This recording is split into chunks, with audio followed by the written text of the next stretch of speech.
Baik, bismillahirrahmanirrahim. Assalamualaikum warahmatullahi wabarakatuh.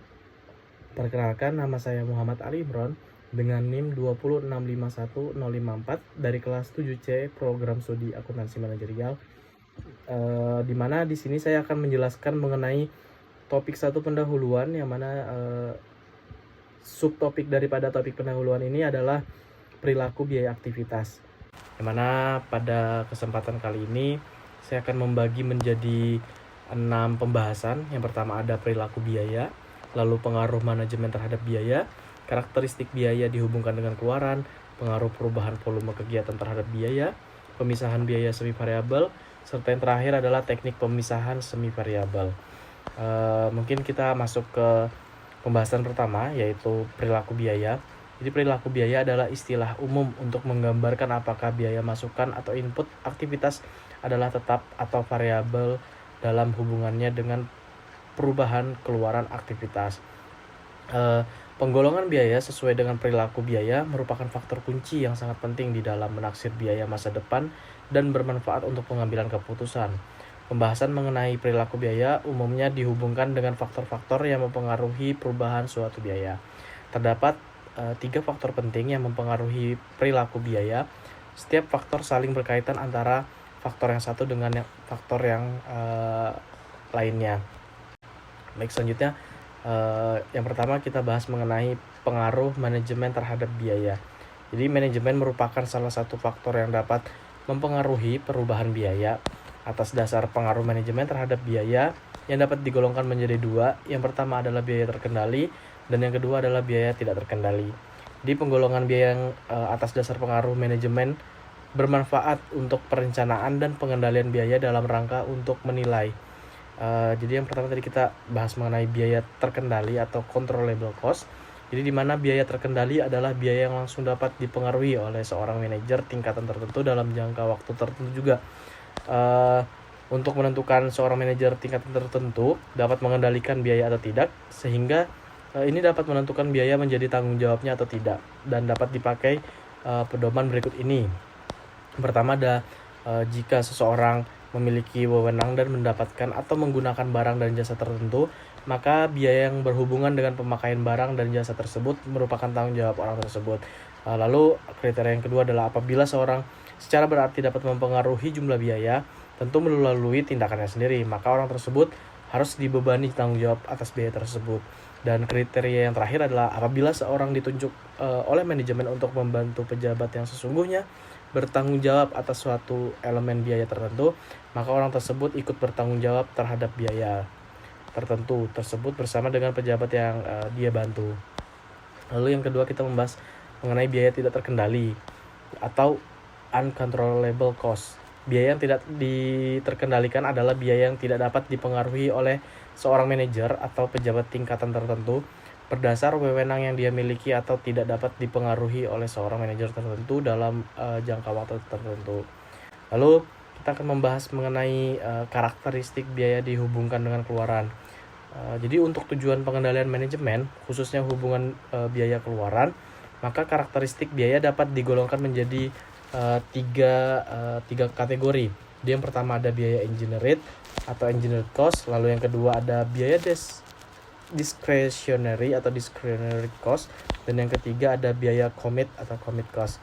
Jadi yang pertama itu tadi biaya engineered adalah elemen biaya inputan yang mempunyai hubungan fisik yang eksplisit dengan keluaran atau output.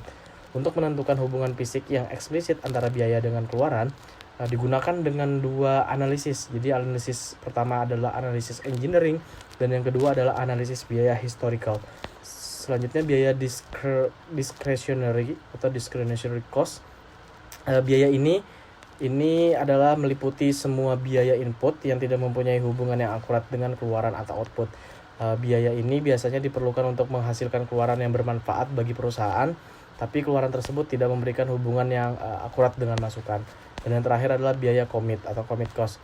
Biaya commit atau biaya capacity ini meliputi biaya-biaya yang terjadi dalam rangka untuk mempertahankan kapasitas atau kemampuan organisasi dalam kegiatan produksi, pemasaran, dan administrasi.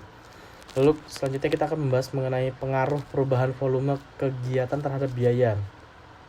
Atas dasar pengaruh perubahan volume terhadap biaya, biaya dapat digolongkan kembali menjadi 3. Yang pertama ada biaya tetap, biaya variabel, serta biaya semi variabel. Jadi yang pertama kita membahas biaya tetap. Biaya tetap adalah biaya yang memiliki karakter sebagai berikut. Yang pertama adalah biaya tetap, jumlah totalnya itu konstan. Jadi tidak dipengaruhi oleh perubahan volume kegiatan atau aktivitas dengan tingkatan tertentu.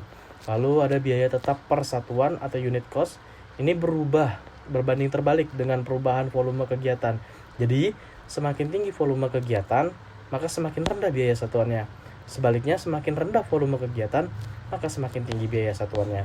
Lalu yang kedua tadi biaya variabel. Variabel adalah biaya yang memiliki karakteristik sebagai berikut.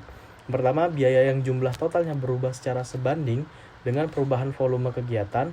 Jadi, semakin besar volume kegiatannya, maka semakin besar pula jumlah total biaya variabel. Sebaliknya, semakin rendah volume kegiatan, maka semakin rendah pula jumlah total biaya variabelnya.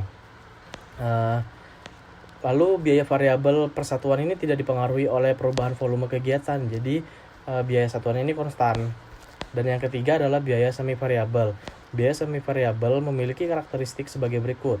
Yang pertama, biaya semi variabel jumlah totalnya berubah sesuai dengan perubahan volume kegiatan. Akan tetapi, sifat-sifat perubahannya tidak sebanding.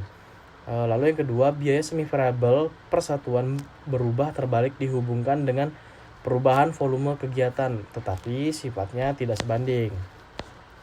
Lalu selanjutnya kita akan membahas mengenai pemisahan biaya semi variabel.